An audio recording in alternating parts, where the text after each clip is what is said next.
जय माँ विश्वम्भरी। माँ विश्वम्भरी तीर्थ यात्रा धाम का चौथा उद्देश्य है प्रकृति।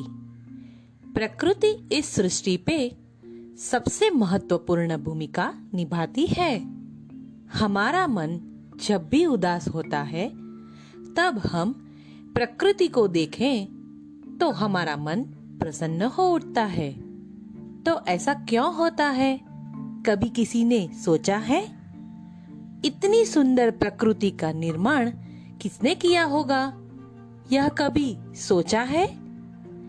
आज सब ज्ञानी कहते हैं कि इतनी सुंदर और अद्भुत प्रकृति की रचना कोई पुरुष द्वारा नहीं परंतु स्त्री शक्ति द्वारा हुई है।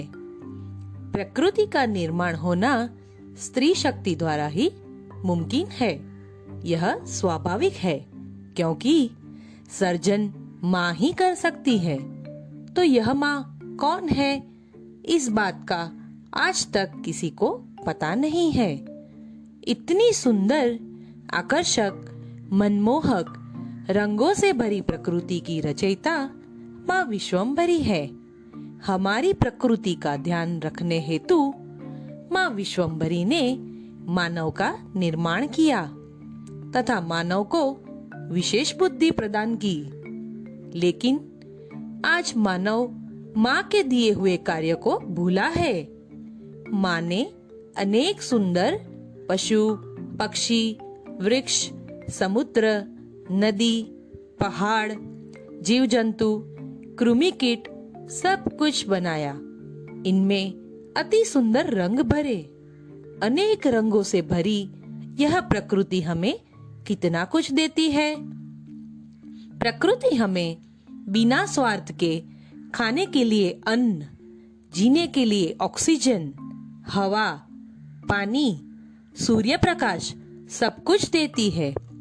फिर भी हम प्रकृति की सराहना नहीं करते हैं। आज मनुष्य प्रकृति का खंडन कर रहा है, प्रकृति को नष्ट कर रहा है। परिणाम स्वरूप वह उसका रौद्र रूप स्वयं दिखा रही है। प्रकृति सदैव नियति के नियम के आधार पे चलती है। यदि प्रकृति अपने नियमों को तोड़े तो सोचिए क्या होगा। यदि नदी अपना किनारा छोड़कर बहने लगे तो, यदि सूरज अपने निश्चित समय पे ना निकले तो, यदि चंद्र भी अपने निश्चित समय पर ना आए तो कैसा होगा? यह सोचकर भी मन कांपने लगता है। माँ विश्वम्भरी ने पूरे विश्व के लिए एक समान नियम बनाए, परंतु पशु, पक्षी, जीव जंतु, प्रकृति, इन्हें छोड़कर एक मानव ही ऐसा है जो इस नियम को तोड़ रहा है। मानवी को अत्यंत धूप लगने पर वृक्ष की खोज करके उसकी छाया में बैठना तो चाहता है, परंतु उसे काटने के लिए वह क्षण भर भी सोचता नहीं है। मानव अपने श्वास से शुद्ध हवा लेना तो चाहता है, परंतु मीलों तथा फैक्ट्री द्वारा हवा को प्रदूषित भी कर रहा है। मानव पानी तो शुद्ध पीना चाहता है, परंतु गंदगी को पानी में फैलाकर प्रकृति के साथ अन्याय भी कर रहा है। मनुष्य पशुओं की बलि चढ़ाकर उन्हें अपना भोजन बना रहा है, परंतु एक बार भी नहीं सोचता कि वह पशु की चीख कितनी दर्दनाक होती है। यह अबोल जीव की हत्या करने का अधिकार मनुष्य को किसने दिया? मनुष्य यह ना भूले कि वह स्वयं भी इस सृष्टि का मेहमान है। पृथ्वी लोक पे आकर एक ना एक दिन सबकी मृत्यु निश्चित है। तो फिर मानव अपना अधिकार हर जीव पे कैसे लगा सकता है? मनुष्य द्वारा प्रकृति के साथ हुए अत्याचार का उसे अवश्य दंड मिलता है। वृक्षों को काटने का दंड, प्रदूषण फैलाने का दंड, गूंगे निर्दोष जानवरों को मारने का दंड, यह सभी दंडों को मनुष्य को भुगतना पड़ता है।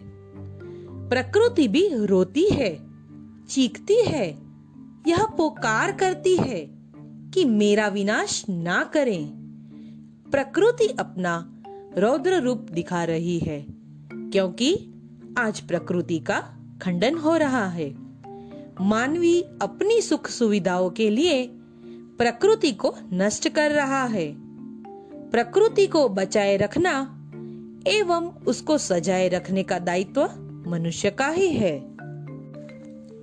मनुष्य प्रकृति पे अपना अधिकार समझकर बैठा है, परंतु प्रकृति माँ विश्वम्भरी द्वारा दी हुई भेंट है, ना कि मनुष्य को मिली हुई कोई संपत्ति।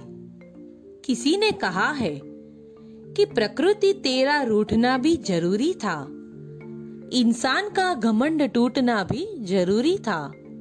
हर कोई मानव खुद को खुदा समझ बैठा था, हर कोई मानव खुद को खुदा समझ बैठा था।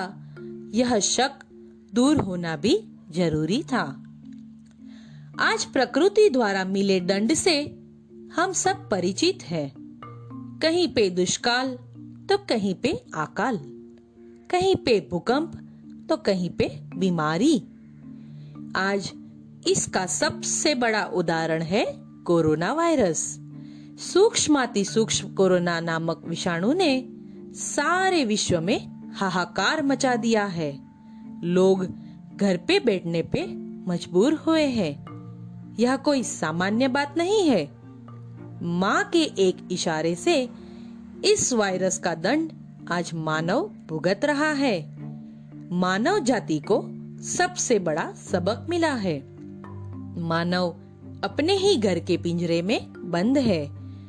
माँ विश्वम्भरी ने प्रकृति की पीड़ा को ध्यान रखते हुए मानव जाति को चेतावनी दी है कि ऐ मनुष्य, तू संभल जा, वरना परिणाम भुगतने के लिए तैयार हो जा। आज प्रकृति कितनी प्रसन्न है। चारों ओर हवा शुद्ध हो गई है। पशु पक्षी खिलखिलाते हुए चारों तरफ घूम रहे हैं। जिस गंगा को करोड़ों का खर्चा करने पर भी मानवी साफ करने में असफल रहा, उसी गंगा को महाशक्ति के एक इशारे से शुद्ध किया गया। पंखियों के कलरव की अद्भुत आवाज सबके मन को मोहित कर रही है। आसमान में तारे जो दिखाई देने बंद हो गए थे, वही तारे आज फिर से दिखाई दे रहे हैं। जिस पर्वतों की चोटियों को प्रदूषित हवा ने छुपा लिया था, वही सुंदर पर्वत आज दिखने लगे हैं। आज प्रकृति एक बार फिर से खिलखिला रही है। श्री महापात्र जी कहते हैं कि मनुष्य को प्रकृति के ऋण बंधन से मुक्त होना चाहिए, तभी वह मोक्ष प्राप्ति कर सकता है। श्री महापात्र जी स्वयं आज प्रकृति का जतन कर रहे हैं। अब हम यह सोचेंगे कि प्रकृति के ऋण बंधन से कैसे मुक्त हो। श्री महापात्र जी कहते हैं कि हर एक मनुष्य अपने जीवन के 2 वृक्ष लगाए, तो सोचिए कितने वृक्ष पृथ्वी पे खिल जाएंगे। प्रकृति अपने आप ही सजने लगेगी। अपने जन्म होने का एक वृक्ष तथा अपनी मृत्यु का एक वृक्ष, ऐसे 2 वृक्ष अपने जीते जी लगाकर उनका जतन करके इस ऋण बंधन से मुक्त हो सकते हैं। प्लास्टिक का उपयोग करना बंद करें। नदी, तालाब एवं समुद्र को शुद्ध रखें। उसमें किसी प्रकार का कचरा ना डालें। त्योहारों के समय में मनुष्य पानी में मूर्तियों को विसर्जित करके कितना प्रदूषण फैलाता है। क्या भगवान की मूर्तियों का विसर्जन करना आवश्यक है? जिस प्रकार भगवान को घर पे लाते हैं, उनकी सेवा पूजा करके उनमें अपने भाव से प्राण भरते हैं, और जैसे ही मूर्ति में प्राण आए कि हम उन्हें विसर्जित कराते हैं। तो ऐसे में भगवान खुश होते होंगे।